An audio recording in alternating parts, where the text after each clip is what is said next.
पलवल खेल राज्य मंत्री गौरव गौतम ने कहा कि मुख्यमंत्री नायब सिंह सैनी द्वारा राम बेसला को हसनपुर मार्केट कमेटी का चेयरमैन नियुक्त किया गया है। पलवल जिला अध्यक्ष विपिन बेसला के नेतृत्व में गुज्जर बाहुल्य क्षेत्र से बेस्ताल की सरदारी ने बुधवार को उनके निवास स्थान पर आकर उनका पगड़ी बांधकर और मिठाई खिलाकर स्वागत किया। उन्होंने कहा कि मार्केट कमेटी के चेयरमैन राम बेसला हसनपुर क्षेत्र की सेवा करने का कार्य करेंगे। गौरव गौतम ने कहा कि गुज्जर समाज की लंबे समय से लंबित मांग बेस्ताल क्षेत्र में गुज्जर धर्मशाला बनवाने का कार्य जल्द ही शुरू किया जाएगा। इस संबंध में प्रदेश के मुख्यमंत्री नायब सिंह सैनी से बातचीत कर गुज्जर धर्मशाला के धनराशि अलॉट करा दी जाएगी। इस दौरान खेल मंत्री ने विधानसभा चुनावों को लेकर हरियाणा पंजाब हाई कोर्ट में विचाराधीन उनके और पूर्व मंत्री करण दलाल मामले में खारिज हुई याचिका को लेकर बड़ा बयान दिया और कहा कि यह कानून प्रक्रिया है, चलती रहती है और चलनी भी चाहिए।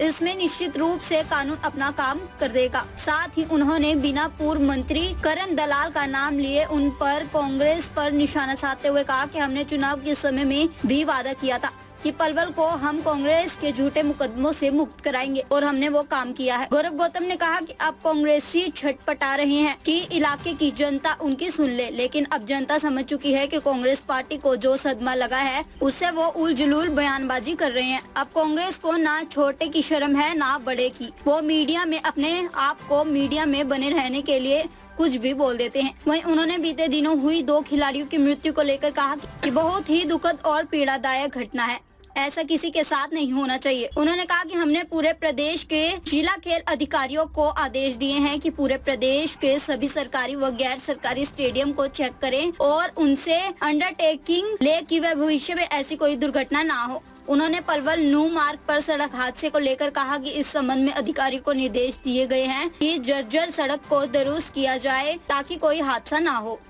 क्या कहोगे, हसनपुर से मार्केट कमेटी की बड़ी जिम्मेदारी आपको मिली है, क्या कहना? सबसे पहले तो मैं हमारे माननीय मुख्यमंत्री नायब सैनी जी और हमारे प्रभारी मोहनलाल बड़ौली जी, अध्यक्ष जी मोहनलाल बड़ौली जी और माननीय मंत्री कृष्णपाल गुर्जर जी और मेरे राजनीतिक गुरु बड़े भाई जिनका पूरा आशीर्वाद है मेरे ऊपर, बड़े भाई गौरव गौतम जी, उनका धन्यवाद करना चाहूँगा।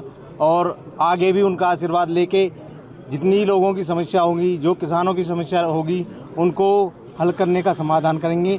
और मोदी जी की जितनी भी नीतियाँ चली हुई है किसानों के लिए, उनके लिए लोगों को जागरूक करेंगे और जितना भी हो सकेगा लोगों के लिए काम करेंगे। सबसे पहले क्या प्राथमिकताएं रहेंगी आपकी? सबसे पहले तो मुझे मंडी में साफ़ सफाई की और जो भी व्यवस्था वहाँ पे जाके पता चलेगी मुझे वहाँ पे क्या करना है, क्या काम आगे करना है। एक बार वहाँ पे जाने के बाद पता चलेगी क्या क्या समस्याएं, उन सबका हल करने की कोशिश करेंगे। राम जी, मंडियों में अतिक्रमण ज़्यादा देखने को मिलता है, उनको लेके क्या प्राथमिकता? अतिक्रमण की समस्या बहुत ज़्यादा है, उसका सॉल्यूशन करेंगे हम, उसका हल करने की बहुत कोशिश करेंगे। पिता तुल्य बुजुर्ग सरदारी, आप सब लोग आशीर्वाद आपने चुनाव में भी पूरा भरपूर दिया और वह समय समय पे भी मेरे परिवार को पूरा आशीर्वाद आप लोगों का मिलता है। और आप के समाज से हमारे पार्टी का जिला अध्यक्ष बना है। वैसे तो हम डायलॉग में कहें तुमने तो 1 जिताया, हमने 3 पे 1 बना दिया। भाई को भी बधाई है वैसे तो। और हमारा छोटा भाई राम बेसला भी अभी चेयरमैन बना है और हमारा एक छोटा भाई नीरज पोसवाल भी आपकी ओर से हाई कोर्ट में AAG के नाम पोस्ट पे काम कर रहा है। और रामी चेयरमैन साहब आज है नहीं, मुझे लगता है और ये सिलसिला रुका नहीं है, चिंता मत करना कभी रुको, आगे बढ़ते रहेगा।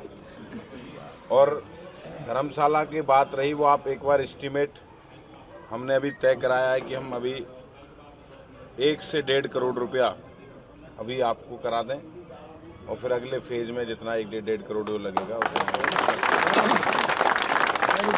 और जल्दी इसकी प्रक्रिया आप लोग बना लें। पंचायत जो अपने हमारे कल्याण परिषद के लोग हैं, गुजर कल्याण परिषद के, जो आप जिस तरीके से बताओगे उस तरीके से वो पैसा लगेगा।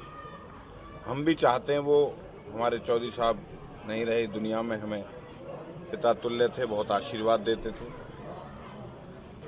संदीप तू भी आगे खा जा, तेरा नंबर है। तो आशीर्वाद देते थे और उनका भी एक सपना था, इसको जरूर पूरा करेंगे हम सब मिलकर और आप सबके आशीर्वाद से पूरा करेंगे। और जल्दी हम एक बड़ा कार्यक्रम भाई राम बैसला और विपिन बैसला जी के जो इन्हें दायित्व मिला है उसके सम्मान में भी बड़ा कार्यक्रम करेंगे और जितना पैसा लगेगा हम इस धर्मशाला में हम पूरा करके आपको इसको देंगे, ये भरोसा आपको। और जो भी और अलग डिमांड भी आप करोगे उसे भी पूरा करने का काम। धन्यवाद। पूजनीय सिरदारी इलाके की हमारे जिला अध्यक्ष भाई विपिन बैसला के नेतृत्व में हमारे छोटे भाई राम बैसला को आज चेयरमैन जो नियुक्त हुए हैं मार्केट कमेटी हसनपुर के लिए, सब लोग मिलकर एक सामूहिक रूप से आनंद की अनुभूति कर रहे हैं। उसका आशीर्वाद मुझे देने के लिए आए हैं कि ये दोनों भाई सुचारू रूप से सेवा भी कर रहे हैं, इलाके की आगे भी करेंगे। और एक डिमांड बहुत लंबे समय से, मैं ऐसा मानता हूँ कि मिनिमम 15 साल से वो गुजर धर्मशाला की डिमांड रखी हुई थी, अब उसको पूरा कराने का समय आ गया है। अब उसको हम जल्दी सरकार से बात करके और हमें ऐसा लगता है कि उसका पैसा हम जल्दी ही अलॉट करा देंगे और काम शुरू करा देंगे। मंत्री जी, एक याचिका आपके जो विपक्षी नेता पलवल से रहे हैं वो खारिज हुई है आपकी, क्या कहेंगे उसको लेकर? कानून प्रक्रिया है, चलती है, कानून अपना काम करेगा और ये सब चलता ही रहता है, तो चलते रहना भी चाहिए। पलवल को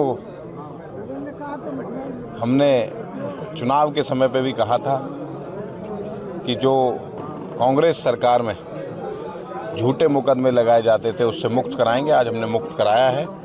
आज सिर्फ कांग्रेसी छटपटा रहे हैं कि कोई उनकी सुन ले, लेकिन जनता जनार्दन इलाके की समझ चुकी है, देश और प्रदेश की जनता भी समझ चुकी है कि कांग्रेस पार्टी को जो सदमा लगा है, उल जलूल बयान, ना छोटे ना बड़े की शर्म करना, कुछ भी बोलना सिर्फ अपने आप को मीडिया में रखने के लिए, तो आदमी करता रहता है। मंत्री, रोहतक में एक बास्केटबॉल खिलाड़ी की भी दर्दनाक मौत हुई है, उसको लेकर आपका क्या कहना है? बहुत दुखदाई घटना है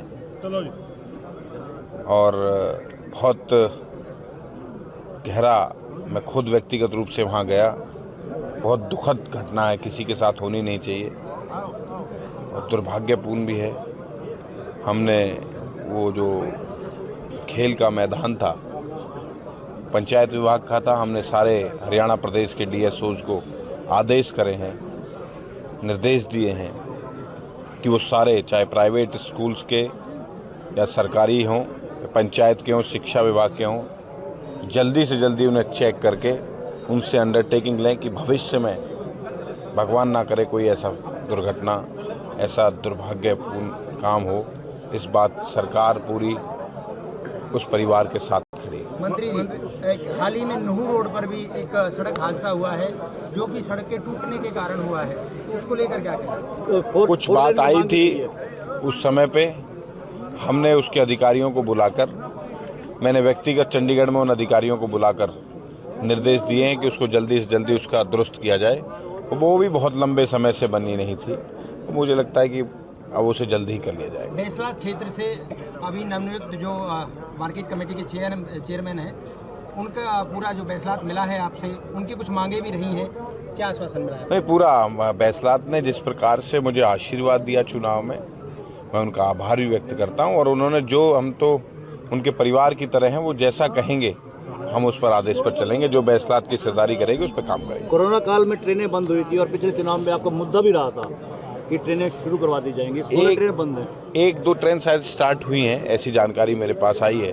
मैं खुद व्यक्तिगत रूप से रेल मंत्री से मिला था, कुछ टेक्निकल कारण थे, उन्होंने मुझे बताए थे, लेकिन मैं दोबारा रेल मंत्री से मिलने का समय लेकर, अगले वीक तक मैं रेल मंत्री समय लेकर इसका निदान के लिए आगे बढ़ाएंगे। एक हरियाणा रोडवेज की बस सेवा दिल्ली तक सीधी नहीं है, मतलब 3 बार बदलनी पड़ती है, बल्लभगढ़ से बदरपुर से आगे कश्मीरी गेट। ये जानकारी आपने दी है, हमने तो पहले दिल्ली तक तो बस चलती थी, आले खां तक चल, तो अगर कोई ऐसी जानकारी आएगी तो हम उसको चलवाएंगे बस को। कोई यदि हमारे जन यात्री मिलेंगे तो उसको काम कराएंगे। जी राम जी।